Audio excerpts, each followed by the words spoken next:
নমস্কার দর্শকবৃন্দ, আজকে যে ভিডিওটি বানাচ্ছি, ভিডিওটি যদি ভালো লাগে আপনারা অবশ্যই একটু শেয়ার করবেন। প্রথমে আপনাদের একটু রিকোয়েস্ট করে নিচ্ছি, কারণ এই ভিডিওটি সত্যি খুব মর্মান্তিক।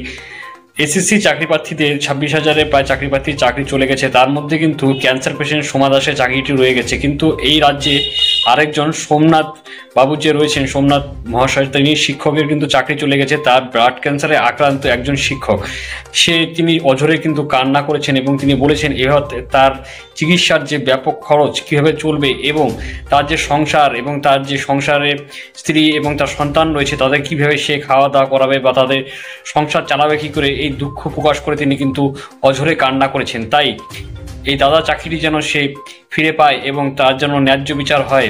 তিনি পড়াশোনা করেই কিন্তু মেধাবী ছাত্র ছিল, পড়াশোনা করে কিন্তু চাকরি পেয়েছে। তাই তার মেধার কিন্তু দাম থাকে এবং তাকে যেন চাকরিটি সুপ্রিম কোর্ট থেকে ফিরিয়ে দেওয়া হয়, এই দাবি আমি রাখছি। এবং আমার তরফ থেকে আপনারা সকলে এই ভিডিওটি একটু শেয়ার করবেন যাতে দাদা ন্যায় বিচার পায়।